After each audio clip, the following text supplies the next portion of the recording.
안녕하세요. TV중학과학 3학년의 장은경입니다. 이번 시간에는 달에 대해서 공부를 할 건데요.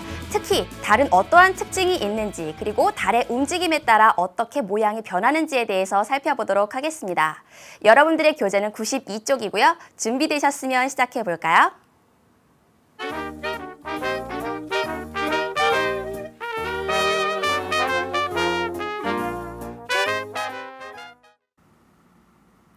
지구에서 달을 보면 달은 굉장히 둥글스름합니다. 그리고 달 표면을 보면 밝은 부분도 있고 어두운 부분도 있죠. 그래서 우리의 조상들은요. 달 속에는 개수나무가 있고 그리고 그 개수나무 밑에는 토끼가 방아를 찧는다라고 표현을 했습니다. 실제 달을 보면요. 달은 이렇게 어두운 부분과 밝은 부분이 있는데 이렇게 어두운 부분은 용암이 흘러져서 만들어진 평탄한 지형입니다. 그래서 이렇게 만들어진 이 부분을 달의 바다라고 하고요. 그리고 밝은 암석으로 이루어진 이 부분은요. 굉장히 높이 솟아오른 부분이에요. 그래서 이 부분을 달의 고지라고 합니다. 그리고 이 달 표면을 좀 더 크게 확대해서 살펴보면요. 달 표면은 굉장히 울퉁불퉁한 이런 구덩이들이 굉장히 많습니다. 이 구덩이들은요. 운석이 달에 충돌해서 만들어진 이런 구덩이인데요. 지구도 운석이 충돌했을 텐데 왜 유독 달에서 이런 운석 구덩이가 많을까요? 그것은 달에서 이렇게 운석 구덩이가 생긴 그 이후에 물이라든지 공기에 의해 깎여 나가지 않기 때문입니다. 그럼 이 밖에도 달 표면은 어떤 특징이 있는지 살펴보도록 할게요. 1969년에 달에 착륙한 우주인들이 남긴 발자국입니다. 이 발자국이 40여 년이 지난 지금까지도 계속 보존되고 있는 이유가 뭘까요? 달은 지형의 변화가 거의 없습니다. 그 이유는 물과 공기가 없기 때문이죠. 따라서 이 물과 공기가 없으니까 풍화나 침식작용이 일어나지 않습니다. 그래서 앞으로도 저 발자국은 계속 보존이 되겠죠. 또 두 번째로는 어떠한 특징이 있느냐?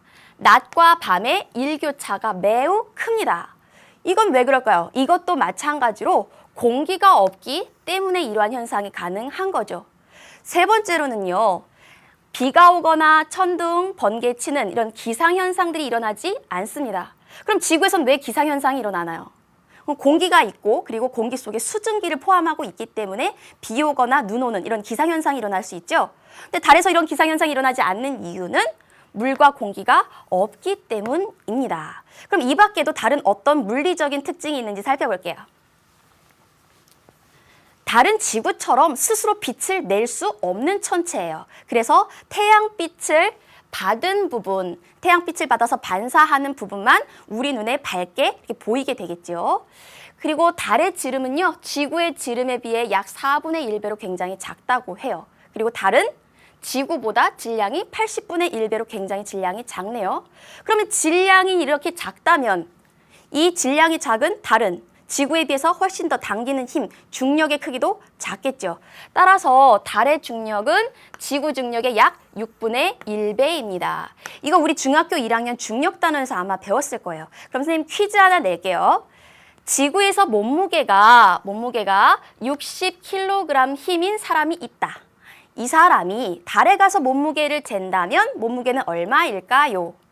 이때 무게라고 하는 것은 그 물체에 작용하는 중력의 크기죠. 그렇죠?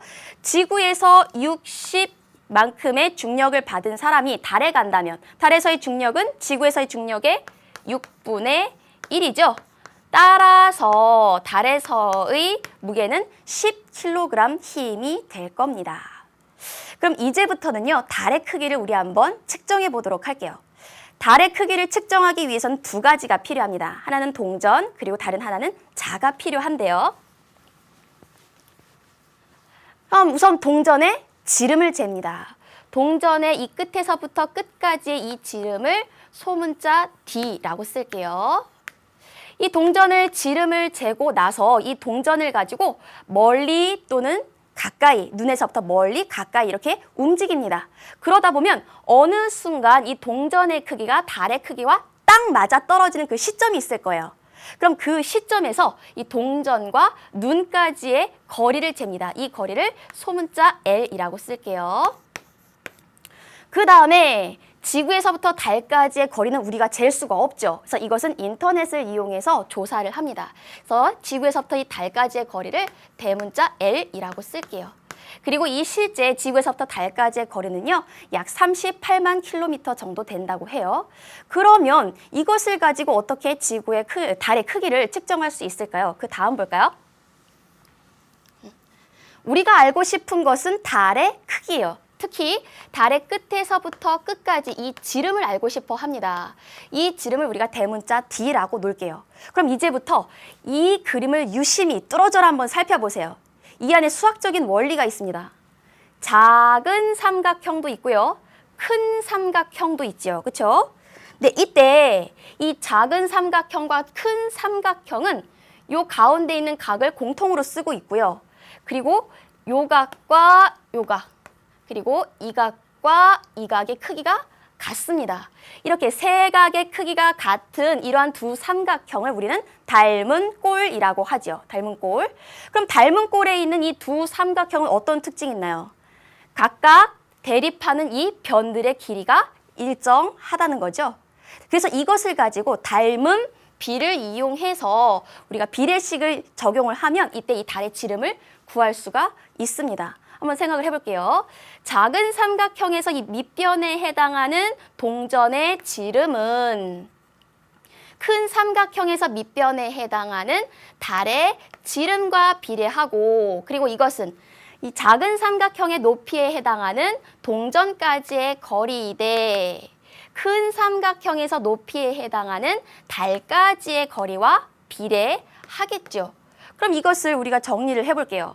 내항은 내항끼리, 외항은 외항끼리 곱하면 달의 지름에 동전까지의 거리를 곱한 것은 동전 지름과 달까지의 거리를 곱한 것과 같죠.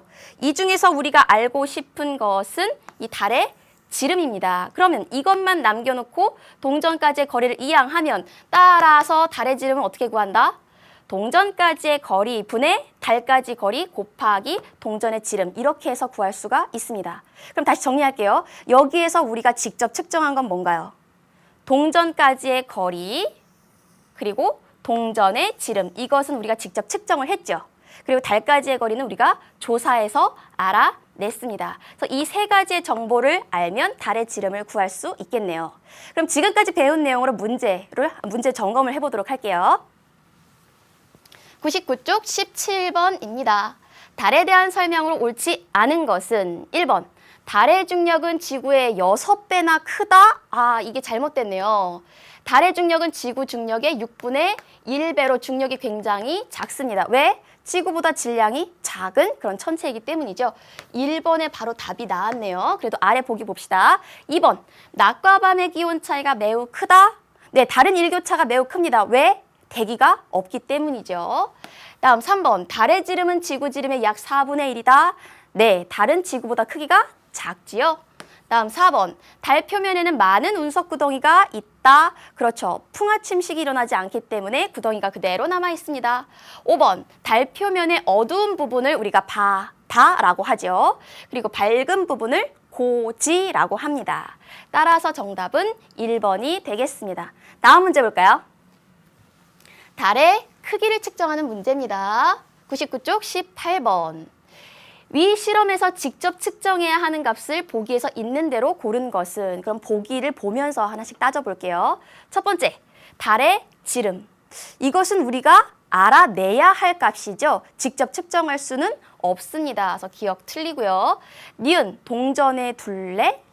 동전의 둘레는 이 상황과 전혀 관계가 없지요. 우리가 구해야 되는 것은 무엇인가요? 디귿 볼까요? 동전의 지름. 이건 우리가 구해야 되죠. 동전의 지름 대 달의 지름은 동전까지의 거리 대 달까지의 거리, 이런 비례식으로 우리가 달의 지름을 구하잖아요. 그렇죠? 따라서 동전의 지름은 필요합니다. 디귿 필요하고요. 그다음 리을. 관측자와 동전 사이의 거리, 이것도 우리가 측정해야 되는 값이죠. 따라서 답은 디귿과 리을입니다. 다음 문제 볼게요. 연결되는 문제네요. 이 실험 결과를 이용하여 달의 반지름을 구하는 식을 바르게 세운 것은, 이번엔 반지름을 구하는 겁니다. 단, 관측자와 달 사이의 거리는 대문자 L, 동전의 지름은 소문자 D, 그리고 관측자와 동전 사이의 거리는 소문자 L로 놓는다. 그럼 이때 달의 지름을 대문자 D라고 놓고 달의 지름 먼저 우리가 계산을 한번 해봅시다. 닮은 비를 이용하면 쉽게 풀 수가 있는데요. 작은 삼각형에서 밑변에 해당하는 동전의 지름 대 큰 삼각형의 밑변에 해당하는 달의 지름은 작은 삼각형 높이에 해당하는 동전까지의 거리 대 큰 삼각형의 높이에 해당하는 달까지의 거리, 이렇게 비례식 세우면 되겠네요. 그러면 내항은 내항끼리, 외항은 외항끼리 곱해볼까요? 그러면 달의 지름 곱하기 그리고 동전까지의 거리는 동전의 지름 곱하기 달까지의 거리, 이렇게 되겠네요. 그러면 이때 우리가 구하고 싶은 달의 지름만 남겨놓고 이항을 하면 달의 지름은 소문자 L 분의 소문자 D 곱하기 대문자 L, 이렇게 되겠네요. 근데 우리가 계산한 이것은 달의 지름이에요. 근데 문제에서 뭐라고 했느냐? 반지름을 구하라고 했어요. 그럼 반지름이라고 하는 것은 지름을 어떻게 하면 되죠? 2분의 1로 나누면 되죠. 그럼 이 값을 2분의 1로 나누면 어떻게 될까요? 2 곱하기 소문자 L 분의 소문자 D 곱하기 대문자 L, 이렇게 되겠죠. 그럼 이것을 보기에서 찾아보면요, 2번에 답이 있습니다. 따라서 정답은 2번입니다. 그럼 다음 챕터로 넘어가 볼까요?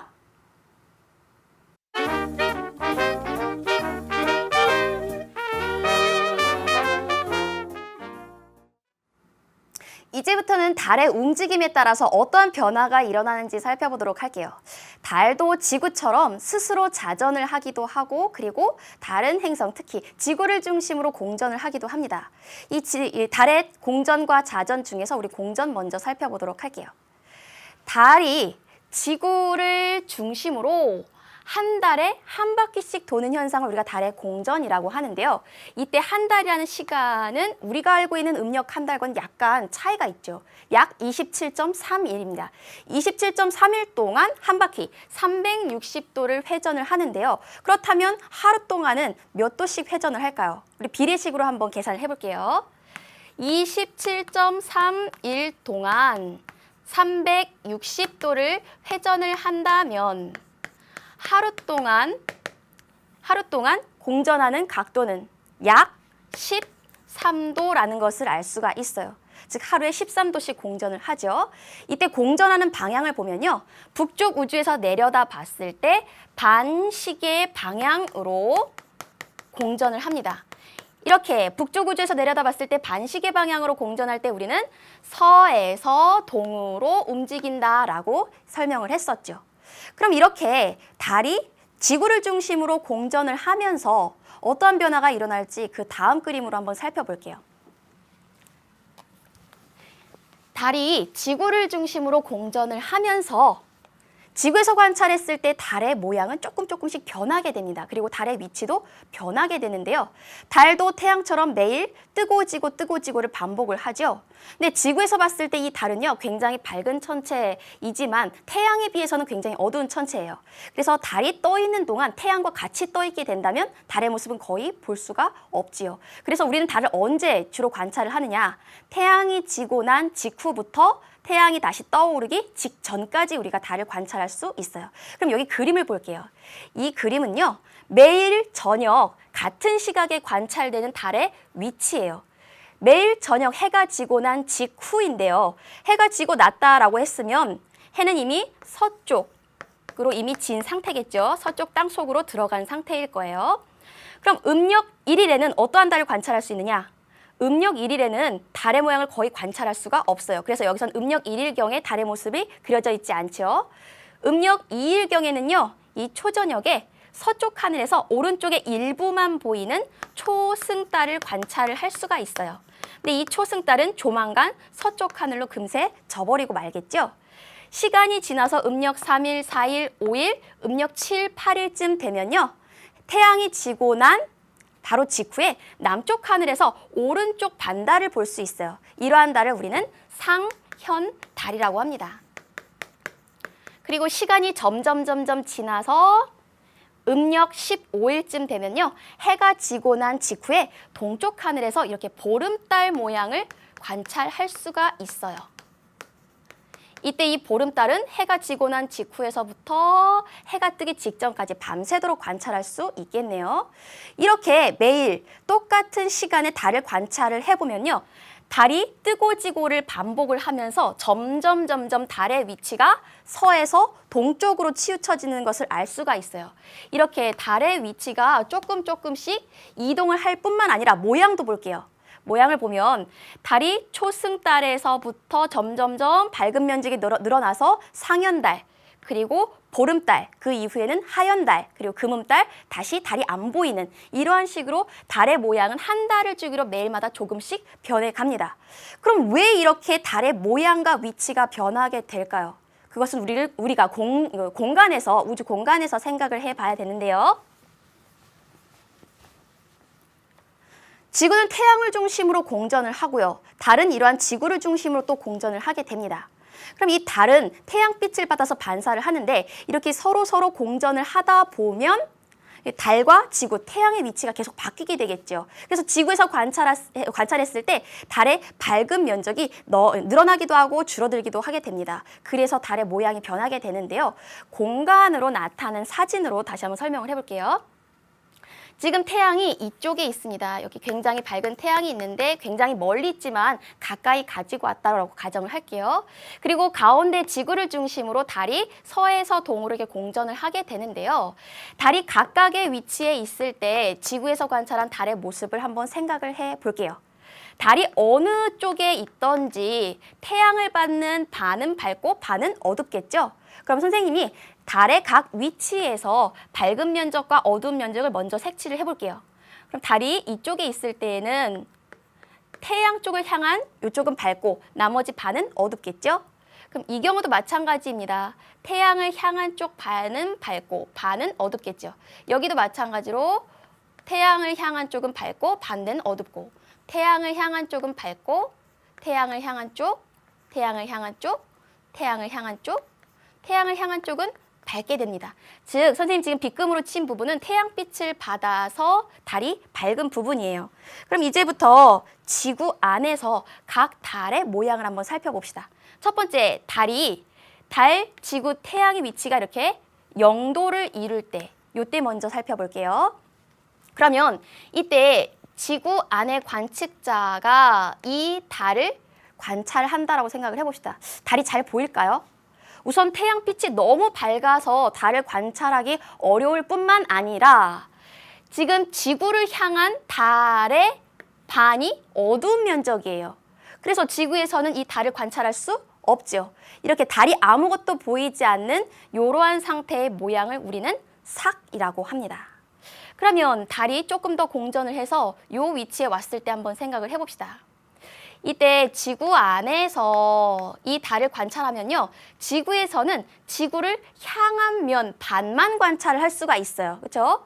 근데 이때 지구에서 바라보면 오른쪽의 일부만 굉장히 밝게 빛나요. 그래서 이렇게 오른쪽의 일부만 밝게 빛나는 초승달을 관찰할 수 있습니다. 조금 더 공전해서 달이 이 위치에 왔을 때 한번 생각을 해볼게요. 이 속에서 관측자가 이 달을 바라보게 된다면요. 관측자를 향한 달의 반만 볼 수 있을 텐데 이때 밝은 면이 전체 달의 면적의 반에 해당해요. 특히 오른쪽 반이죠. 따라서 오른쪽 반이 보이는 이러한 달을 우리가 상현달이라고 합니다. 이때는요. 달과 지구, 태양이 이루는 각도가 90도라는 특징이 있지요. 다음, 달이 이쪽으로 공전을 하게 되면 지구에서 바라본 달은 밝은 면적이 훨씬 더 많이 보이게 되겠네요. 그렇죠? 그래서 상현달보다 조금 더 밝은 면적이 많이 보이는 이러한 모양. 그러면 이 위치에 왔을 때 한번 생각을 해볼까요? 지구에서 이 달을 바라보면요. 지구를 향한 면 모두가 다 밝게 빛나죠. 따라서 지구에서는 둥근 보름달을 관찰할 수 있습니다. 이때 달, 지구, 태양이 이루는 각도는 180도가 되겠네요. 그다음에 달이 이 위치로 공전을 하게 되면 지구에서 봤을 때 이번엔 왼쪽이 더 밝은 부분이 많죠. 다음 이제 이 부분으로 달이 공전을 해왔을 때는 지구 안에서 이 달을 관찰하면요. 지구를 향한 면 중에 이 사람의 입장에서 바라보면 왼쪽의 반만 밝습니다. 따라서 왼쪽에 밝은 달이 보일 때 이럴 때를 우리가 하현 달이라고 하지요. 이렇게 하현 달이 보일 때는 달, 지구, 태양이 이루는 각도가 90도라는 특징이 있고요. 다음에 달이 또 공전을 해서 이 위치로 옵니다. 그러면 지구를 향한 면을 볼까요? 지구 안에서 이 달을 관찰을 하면 밝은 부분은 왼쪽의 일부분만 보이죠. 이러한 달을 우리가 금음달이라고 합니다. 이렇게 해서 달이 지구를 중심으로 한 바퀴 돌면서 달의 모양은 밝은 면적이 많아졌다가 적어졌다를 반복하게 돼요. 특히 이러한 달의 모양을 우리가 다른 말로 달의 위상이라고도 합니다.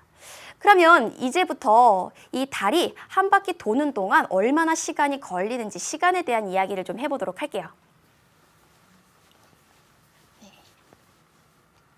달이 지구를 중심으로 공전을 해서 정확히 다시 제자리로 돌아오는데 얼마나 시간이 걸릴까요? 그건 우리가 어떻게 측정할 수 있을까요? 그래서 이것은 지구에서 달을 바라봤을 때 무수히 많은 별자리 중에 하나를 지정을 하면 돼요. 그래서 이 달이 어떠한 별과 딱 정확하게 일직선에 놓여 있을 때부터 시간을 재서 그 달이 시간이 지나면 지날수록 점점 서에서 동쪽으로 이동을 하겠죠. 그러다가 다시 제자리로 돌아오는 시간을 재면 우리가 정확하게 달이 한 번 공전하는 데 걸린 시간을 계산할 수가 있어요. 이렇게 무수히 많은 별 중에 하나의 별을 정해서 그 별을 지나 다시 그 별까지 오는 데까지 걸리는 시간을 항성월이라고 합니다. 그래서 그림에서 살펴보면요. 달이 여기 A 위치라고 할게요. A 위치에서 달이 A의 위치에 있을 때 지구에서 봤을 때 이 달은 이 별과 일직선에 놓여 있죠. 그런데 이때 이 달이 한 바퀴 공전을 해서 다시 원래 위치로 오게 되면 달, 지구, 별이 또다시 일직선에 놓이게 됩니다.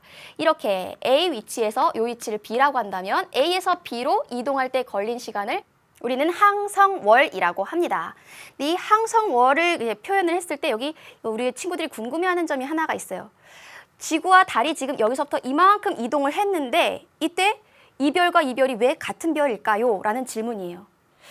지구와 달이 이만큼 이동을 했지만 우리 우주 공간에서 봤을 때 이만큼의 거리는 지구에서부터 이 별까지의 거리에 비하면 너무나도 작은 거리예요. 그래서 이만큼의 거리를 우리가 무시할 수 있을 정도예요.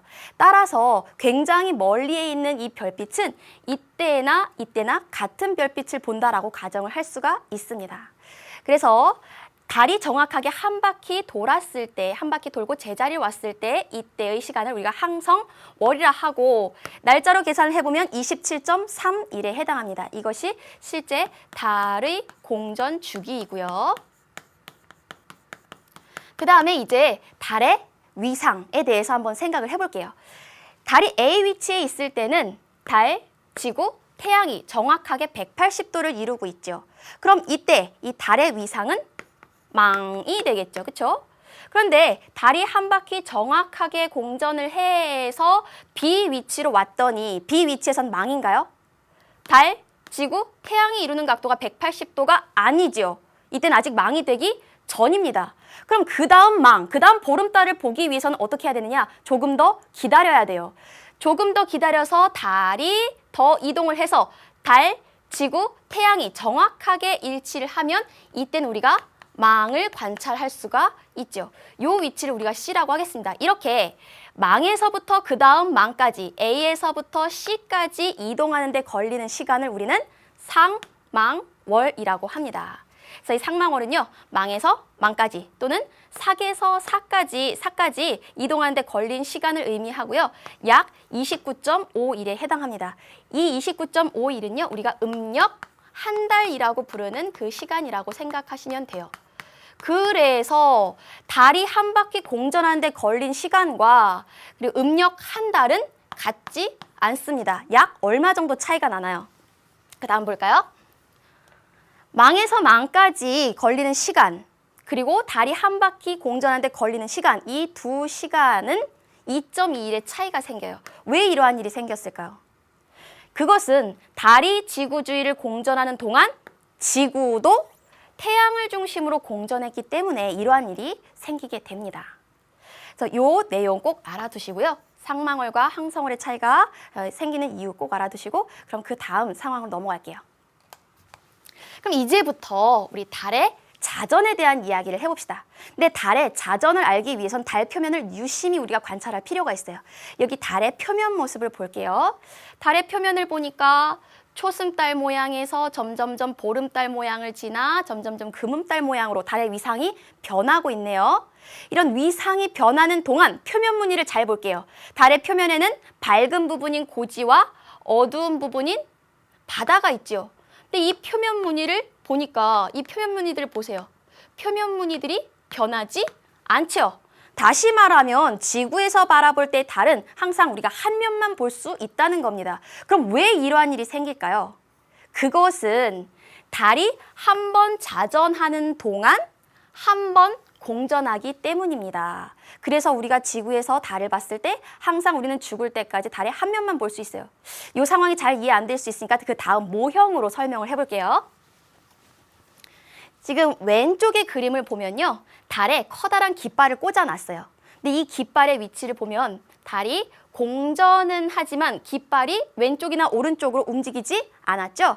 즉, 이 첫 번째 그림은요. 자전은 하지 않고 공전만 하는 경우를 모형으로 나타낸 거예요. 그러면 지구에서 봤을 때 각각 달의 모습을 한번 살펴봅시다. 달이 이 위치에 있을 때는요. 지구에서 바라봤을 때 깃발이 보이지 않죠. 우리는 지구를 향한 이 반만 볼 수 있기 때문에 그래요. 그럼 이 달이요. 자전을 하지 않고 그대로 이 90도 공전을 해왔다면 지구에서 봤을 때 우린 어떠한 모습을 관찰할 수 있나요? 깃발이 오른쪽으로 온 것을 우리가 볼 수가 있죠. 다음 이 달이 또 90도 공전해서 여기로 온다면요. 지구에서 관찰했을 때 이 깃발은 달의 정 가운데 있는 걸 알 수 있어요. 또 공전을 해서 이 위치에 오게 되면 지구에서 봤을 때 깃발은 왼쪽에서 보이게 됩니다. 이렇게 달이 자전을 하지 않고 공전만 하게 되면요. 지구에서는 달의 모든 면을 다 볼 수가 있어요. 그런데 실제 달은 자전도 하고 공전도 합니다. 더군다나 한 번 자전하는 데 걸리는 시간과 한 번 공전하는 데 걸린 시간이 같아요. 다시 말하면 똑같은 시간 동안 공전하는 각도와 자전하는 각도가 같다는 겁니다. 그럼 그 상황, 모형으로 나타낸 거 요거 한번 볼게요. 지구에서 바라봤을 때 달에 깃발이 꽂혀 있네요. 깃발이 정가운데 꽂혀 있죠. 이때 달이 90도 공전을 하게 되면 자전도 90도 하게 돼요. 그럼 이 달이 스스로 90도만큼 자전을 했다라고 생각을 해보세요. 자전을 하면 지구에서 봤을 때 여전히 깃발은 달의 정 가운데 있죠. 그럼 이번에 이 달이 또 90도 공전을 하게 됩니다. 90도 공전하는 동안 자전도 90도 하게 되죠. 따라서 지구에서 봤을 때 여전히 달 정가운데 깃발이 보이게 되고요. 마찬가지로 달이 90도 공전하는 동안 자전도 90도 하게 되면 이 경우에도 그 깃발이 달 정가운데 꽂혀 있는 걸 볼 수 있어요. 다시 말하면 달이 한 번 공전하는 동안 스스로 자전도 한 번 하게 된다면 지구에서는 언제나 달의 한 면만 볼 수 있다는 것이죠. 이러한 특징이 있습니다. 그러면 이렇게 달이 움직이면서 우리 지구에서 관찰했을 때 달의 모양이 변하게 되는데요. 이런 달의 모양 변화는 우리 생활과 어떠한 관계가 있는지 한번 살펴볼게요. 달의 모양을 우리가 유심히 관찰하면요. 첫 번째, 밀물과 썰물이 어떻게 변하는지 알 수가 있어요. 여기 그래프를 볼게요. 가로축은 음력 날짜가 나와 있고요. 그리고 세로축은 해수면의 높이가 나와 있어요. 그런데 하루에 그래프를 보면 바닷물이 높이 차오른 때도 있고 그리고 바닷물이 이렇게 굉장히 낮게 바닷물이 빠져나가서 해수면이 낮아질 때도 있죠. 이렇게 바닷물이 높이 차오를 때를 우리가 밀물 또는 만조라고 하고요. 바닷물이 빠져나가서 이렇게 해수면이 낮아졌을 때를 우리는 썰물 또는 간조라고 합니다. 이렇게 만조와 간조 사이에는 이만큼 해수면의 높이 차이가 생기게 되는데요. 이러한 해수면의 높이 차이를 우리는 조차라고 합니다. 조차. 그럼 이 조차의 그래프를 좀 더 유심히 볼게요. 음력 1일경에는 만조와 간조의 차이가 굉장히 크죠. 그러다가 시간이 지나서 음력 7, 8일쯤 되면 만조와 간조의 차이가 점점 줄어듭니다. 다시 음력 15일쯤 되면 만조와 간조의 차이가 점점 더 커지게 되고 음력 22일쯤 되면 만조와 간조의 차이가 점점 작아지게 됩니다.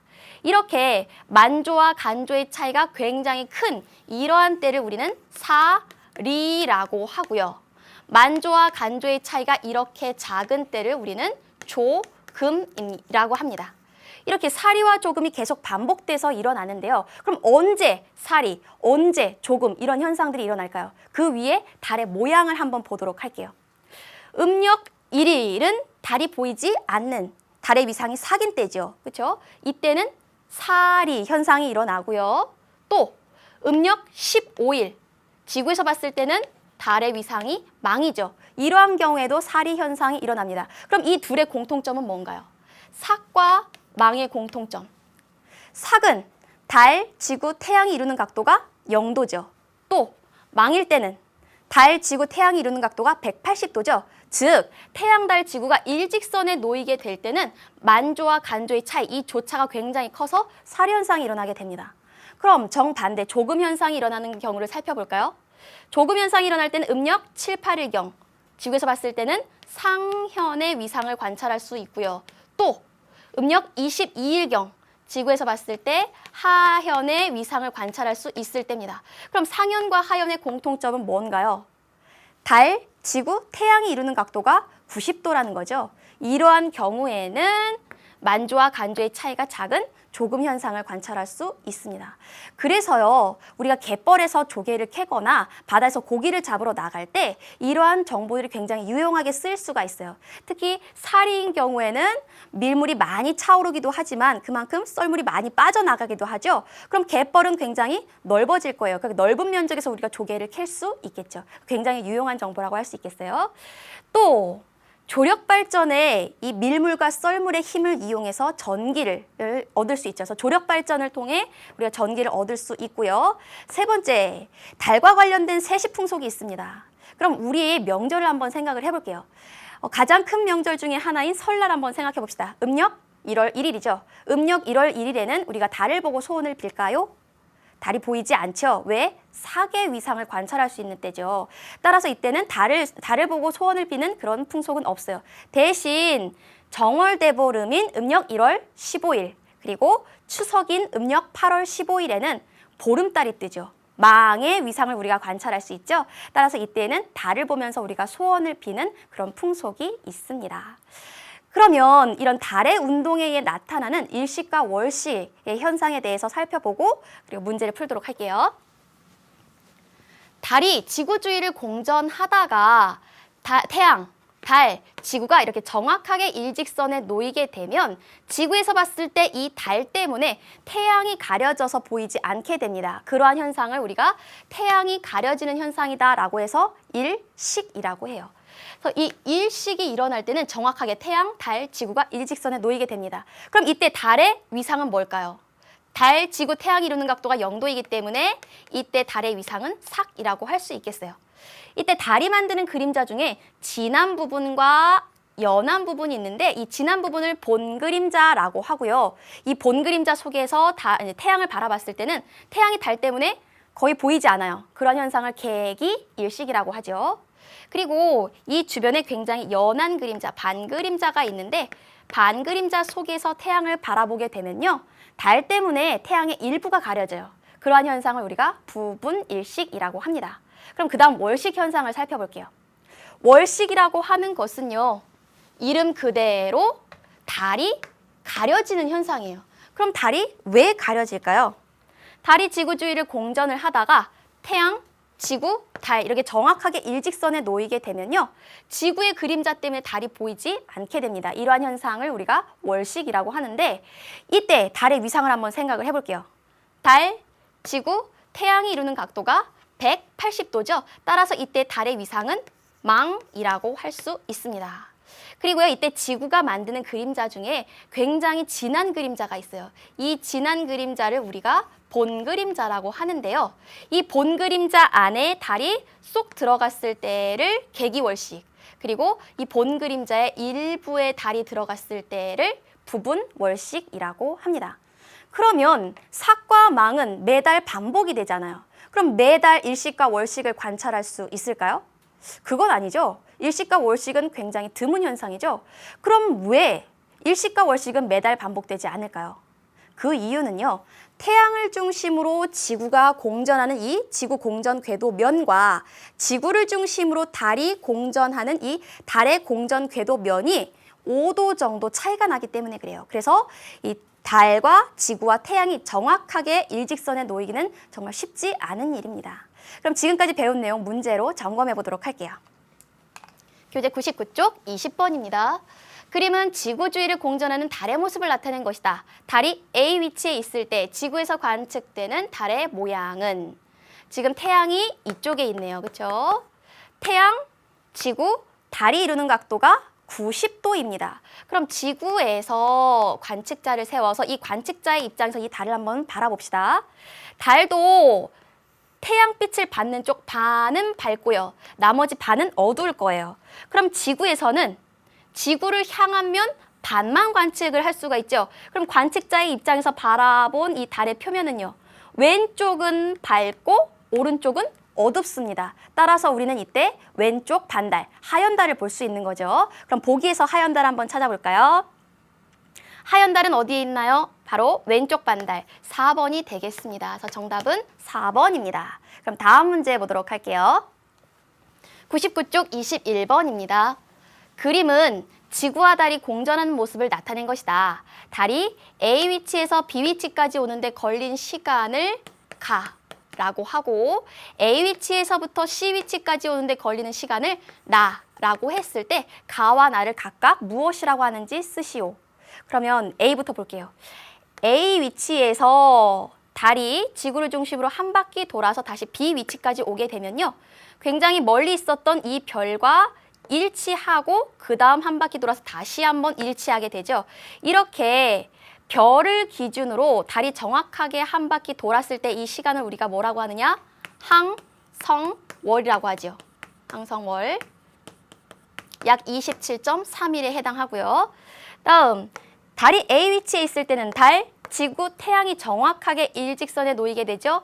이때의 달의 위상을 우리가 망이라고 합니다. 그럼 A 위치에서 C 위치까지 오게 되면요, 이때도 마찬가지로 달, 지구, 태양이 이루는 각도가 180도죠. 따라서 C 위치에 왔을 때의 위상도 망입니다. 그럼 망에서부터 망까지 오는데 걸리는 시간을 우리가 뭐라고 한다? 사에서부터 사까지, 또는 망에서부터 망까지 걸린 시간 삭망월이라고 합니다. 이 날짜는 한 29.5일 정도 되지요. 우리는 지금까지 달의 특징, 그리고 달의 운동에 따라서 어떠한 변화가 일어나는지에 대해서 살펴봤습니다. 다음 시간에는요, 태양계에 대해서 공부를 할 건데요. 특히 태양계를 구성하는 천체들은 어떠한 것이 있고 태양계의 행성은 어떠한 특징이 있는지 살펴보도록 하겠습니다. 오늘 고생 많으셨고요. 다음 시간에 또 만나요. 여러분 안녕.